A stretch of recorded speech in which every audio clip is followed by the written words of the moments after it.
of us have had a glass of alcohol or a smoke to wind down at the end of a hard day or to be social with our friends. At what point does it become unhealthy and a problem for ourselves or our family? Here's a question. Is it affecting your work, your relationships? Are you losing control or need to use some type of substance just to feel normal? If this sounds like you or your loved one, then you really need to sit down and watch this episode of The Sally Ann Show. Substance abuse and addiction are fully treatable. Today, we will talk to some special guests who work in this area, some of whom have been users themselves.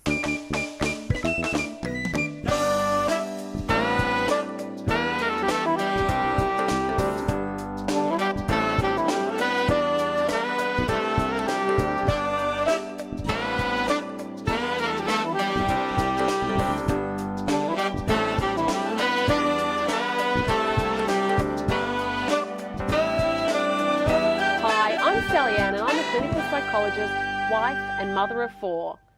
This show gives people the platform to share their inspirational stories and help us learn more about ourselves.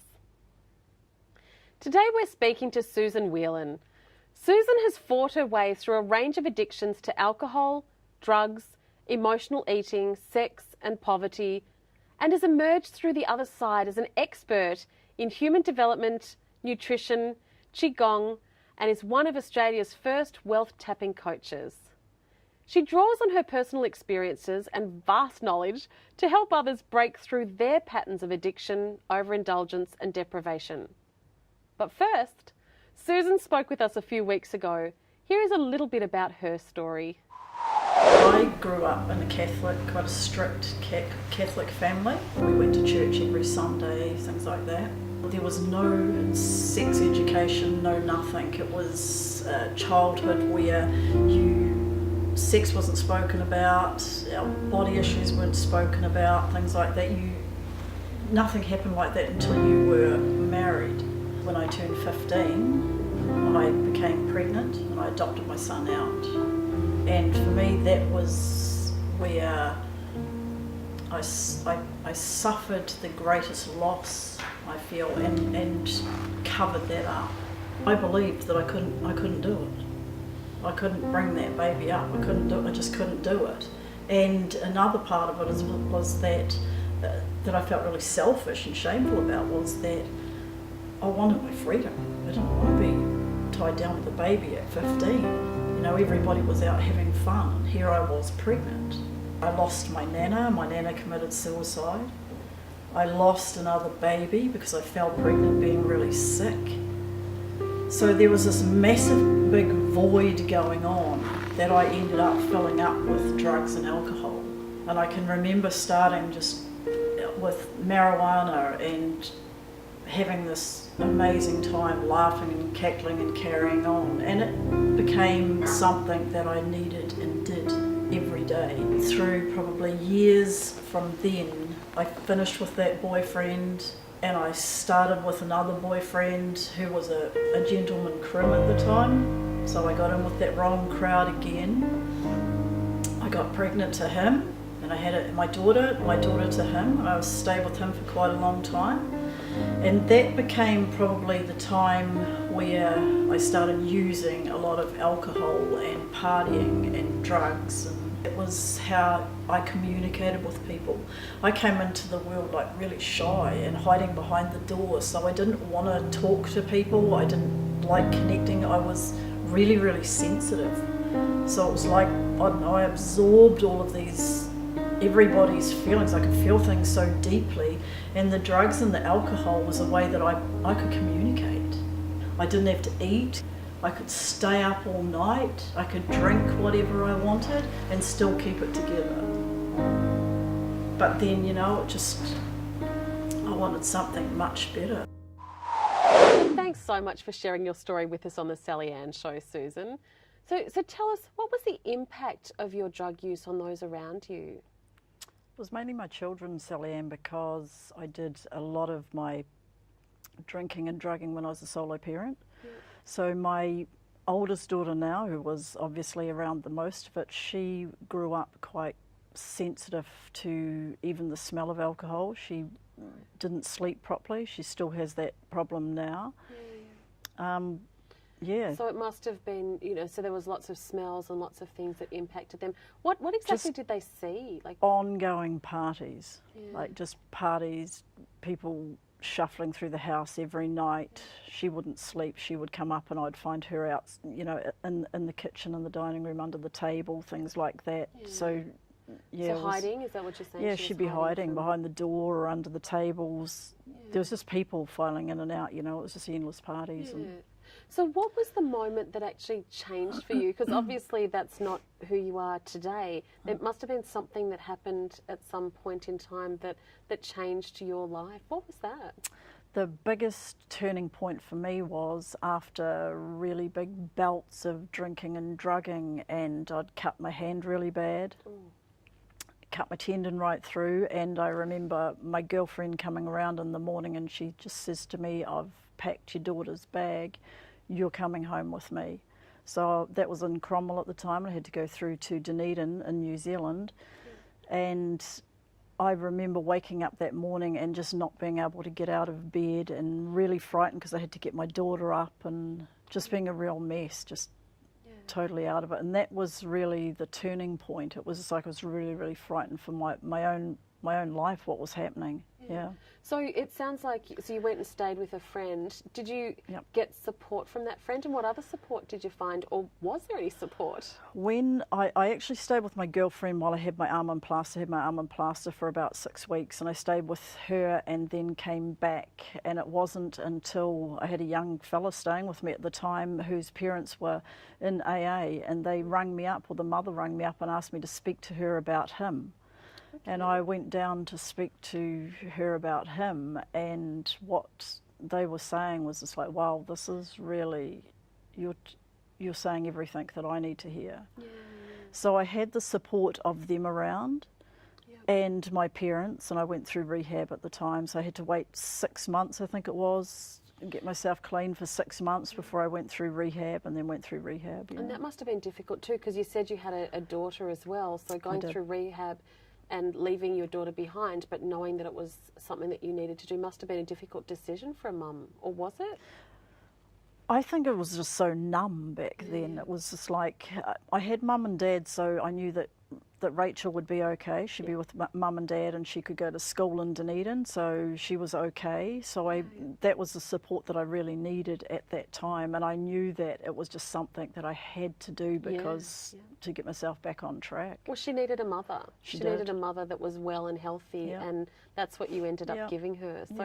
So what advice would you give then if there was another mother that came up to you with the same sort of issues, that she was using drugs, I guess, and alcohol, and numbing herself in that way? What advice would you give her?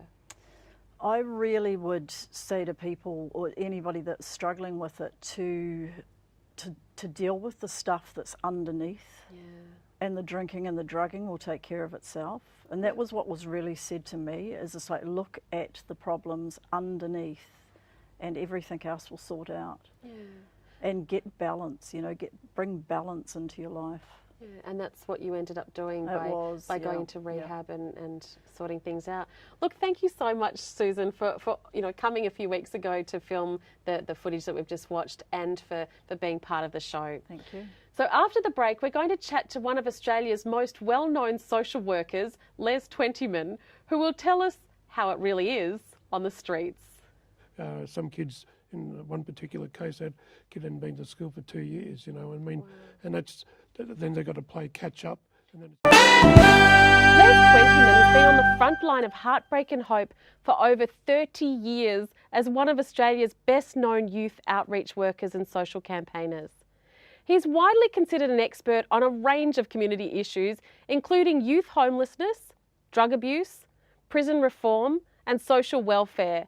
And we are very lucky to have him on the show. So thanks for joining us, Les. So over the years, over 30 years, you would have seen lots of changes, I guess, out there in terms of drug use and issues. Yeah, when I first started, I worked with young teenage girls who were wards of state, and the big thing then was actually sniffing glue, and then not just glue, but various aerosols and all that sort of stuff. And then it just moved on and eventually got to heroin. And of course, the big problem now is methamphetamine, which is really it's really got our nation on its knees, basically. It certainly does. It's everywhere, and I think a lot of people are, have a lot of rightly concerns about it. You must see a lot of that out there in the streets where you work. Absolutely, and what worries us is that our education system is actually feeding the drug because of all these horrible sort of suspensions. Like in 2013, there were 14,200 kids suspended from school in Victoria. Last year, I think it was 13,000. So there's 27,000 kids who are the prime target of the drug cartels, and that's a big concern. Wow.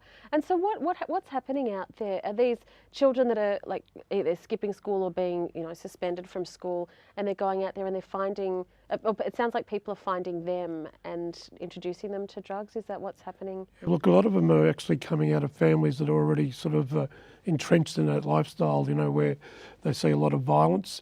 They don't go to school because their parents quite often don't have regular sleep patterns. So some kids, in one particular case, that kid hadn't been to school for 2 years, and then they've got to play catch up, and then it's too late and they just drop out, because once you've got a fractured education, you're basically in the system. And that's right, and it starts the cycle again, because if they haven't got an education, what is it that they're going to do in that time? So what is the process?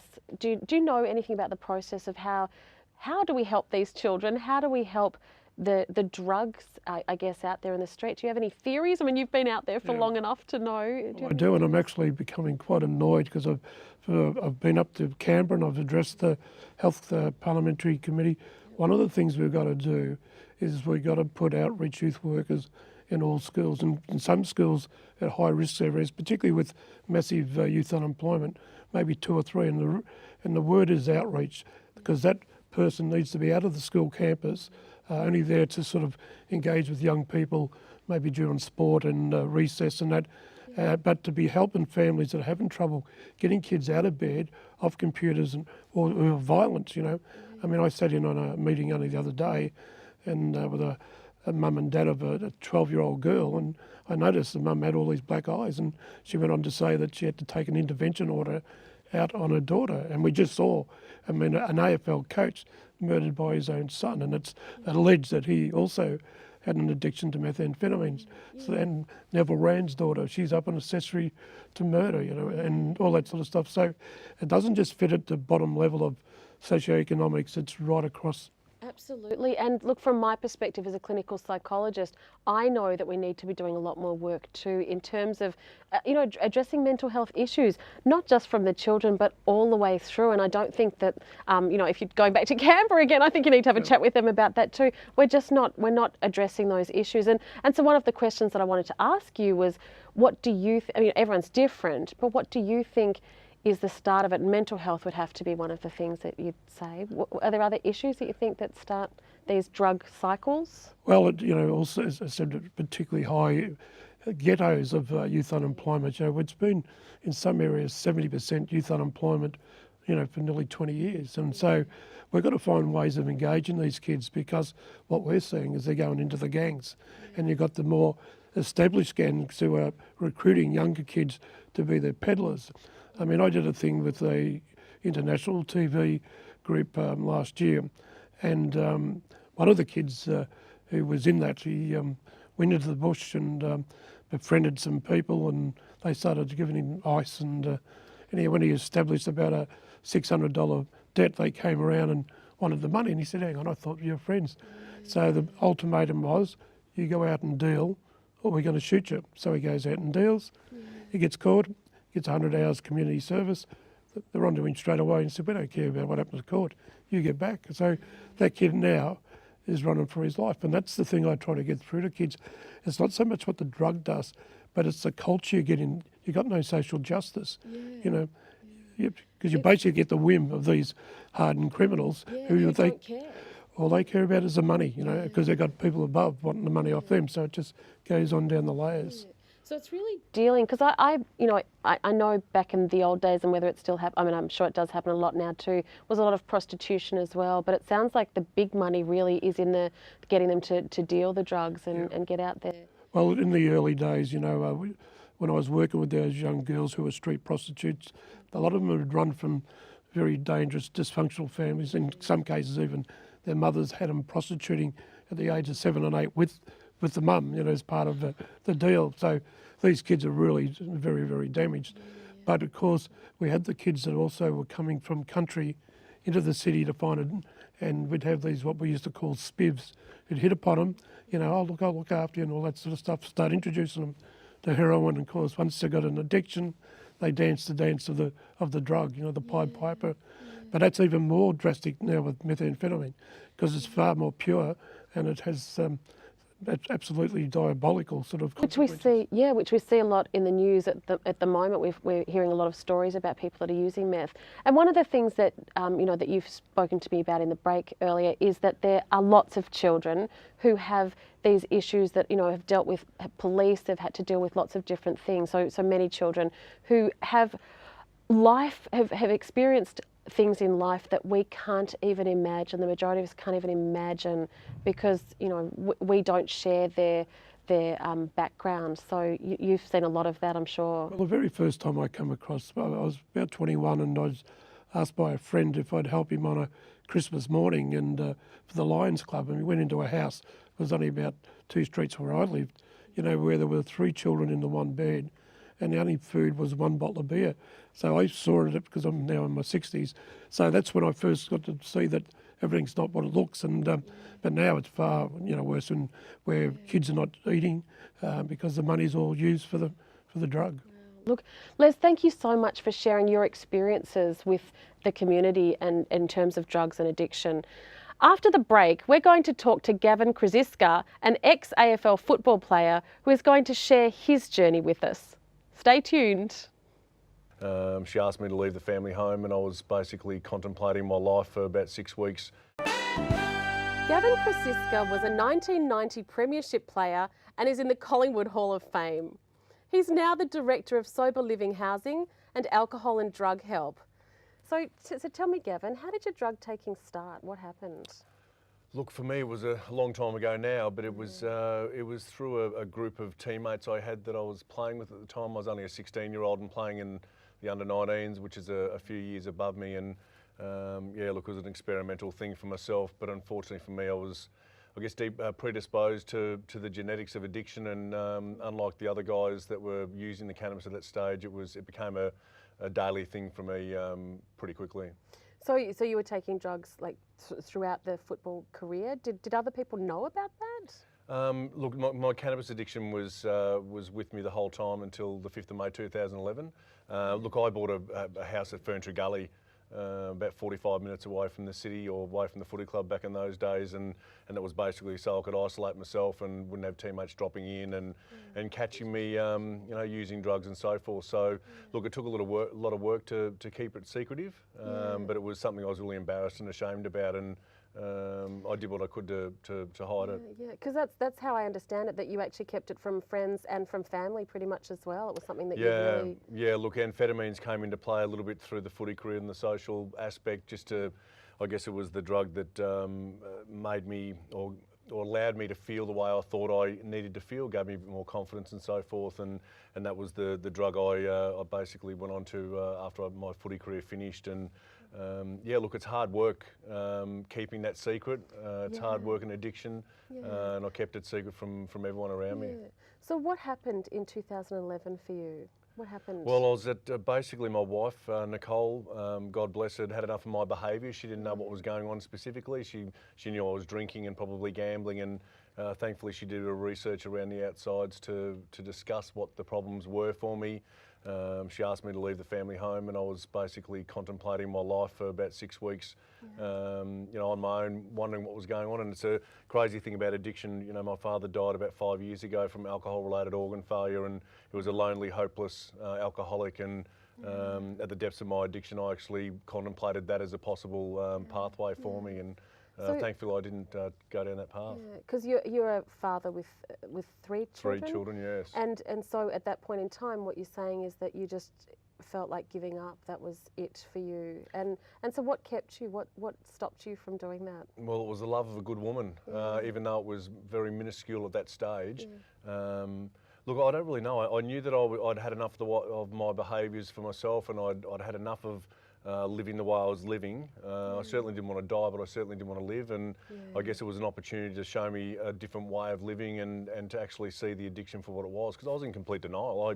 I thought my behaviours were just what I needed to do to get through each day. And you know, until I found treatment, it really, the light started turning on, and I started my recovery from then. So how did you take that first step? Like, lots of people listening now, you know, may well be in a similar position to you. They may be in denial and saying that, you know, their drugs aren't really that big a deal. It's not really affecting my family. But clearly, as your wife knows, that it does affect them. What did you do from there? You were kicked out of home.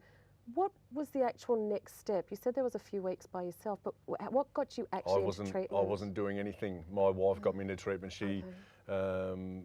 She told me that we were going to see the kids at school, and basically turned around and drove me to a treatment centre and dropped me off. There's a little bit more to it than that, but you know, thankfully I walked in the door, and as I said, the recovery process started, and it was an unstructured intervention, you could say. So I'm very thankful for her support early days. And it sounds like, because I know we'll talk a little bit more about what you're doing now, but back then, you went in the door and you stayed there by the sounds of things. So what was that, you know, what kept you there? Because some people go in and walk out the back door, so what kept you there? I was broken. I just wanted something different. I was completely miserable. I was very sad and lonely, and didn't know what was wrong with me. I think was a key part of it. When I went to treatment and someone told me you're addicted to alcohol and drugs, even though I was using copious amounts of all of that sort of stuff, I still didn't know that, and I'd convinced myself that I was okay. So going into treatment was just a real eye-opener to say, okay, well, here's your problem. And it was then to remove the drug and alcohol, because that's what I was medicating the internal anguish and pain that I was in anyway. So I was to be able to dig those things up, and like you would know about unpacking the emotions and feelings of people is very, very important. So my emotional thawing began. And just tell me what happened when all of the people that you played with found out, and probably your fans as well. What was the response there?